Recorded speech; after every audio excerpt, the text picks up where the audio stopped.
Welcome back नाजरीन। हम बात कर रहे हैं पाकिस्तान में जमहूरियत और जमहूरियत की क्वालिटी के ऊपर और गवर्नमेंट की परफॉर्मेंस लामोहल्ला इसके अंदर आ रही है। जावेद जब्बार साहब, आपका एक डेवलपमेंट का से भी आपका ताल्लुक है, आप ग्रास रूट लेवल के ऊपर काम करते हैं। सिंध में स्पेशली, पाकिस्तान में तो एक बड़े पैमाने का सैलाब पिछले साल आया था, इस साल सिंध के अंदर बेइंतहा तबाही दोबारा हो रही है। आप ये बताइए कि गवर्नेंस के जो ऐसा लगता है कि जैसे हमें ये मालूम ही नहीं था कि बारिशें दोबारा होनी है, हमें ये मालूम ही नहीं था कि ये तबाही दोबारा हो सकती है। कुछ एक हुकूमत सिंध ने भी और हुकूमत पंजाब ने भी इंटरनल एवेल्युएशंस की थी और जो एग्रीकल्चर डिपार्टमेंट है या नहरों का महकमा है उसको जिम्मेदार ठहराया था पिछले साल।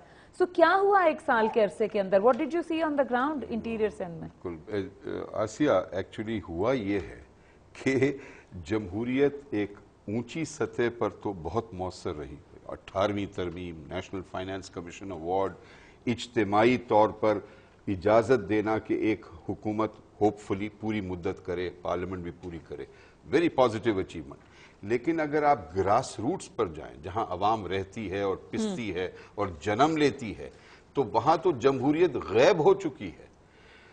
सारे नकायस के साथ जो लोकल गवर्नमेंट का इलेक्टेड निज़ाम था उसमें कई नकायस थे, लेकिन बड़ी खूबियां थी। पहली बार मुल्क की तारीख में 40,000 खवातीन मुंतखब हुई थी।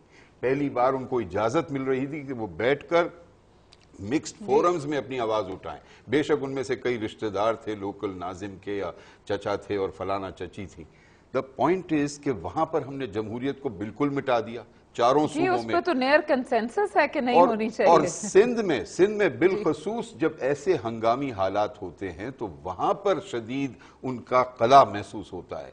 वहां पर यूनियन काउंसिल सतह पर अगर मुंतखब लोग होते, तहसील लेवल पर, डिस्ट्रिक्ट लेवल पर, तो मुझे यकीन है कि रिस्पांस की स्पीड, रफ्तार और उसका मेयार बहुत बेहतर होता। इस वक्त वो मरकज का जो तस्वुर है, पहले इस्लामाबाद में था, अब वो कराची आ चुका है।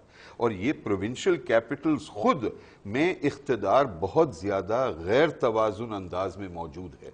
इख्तिदार को जब तक अवाम तक नहीं पहुंचाएंगे, इस तरह के हादसे दोबारा होने का खदशा है। और इसमें मैं ये भी साथ अर्ज कर दूं कि देखिए, the scale of the tragedy, the disaster is very large. कोई और हुकूमत भी किसी और मुल्क में भी उसको 2-3 दिन लगते हैं to recover and to realise what has to be done. लेकिन हमारे पास अभी अभी ये सबक जो हमें सीखने थे, वही सबक पूरी तरह नहीं सीखे। इफ्तिखार साहब, कुछ जमहूरियत ज़ाहिर है सिर्फ गवर्नमेंट का नाम नहीं है। जब क्वालिटी ऑफ डेमोक्रेसी को देखते हैं तो उसके अंदर बाकी भी स्टेट के इंस्टीट्यूशंस आते हैं। एक जुडिशरी का एक पिलर है, एक मीडिया का एक है। आपको क्या नजर आता है डेवलपमेंट इन 3.5 सालों में?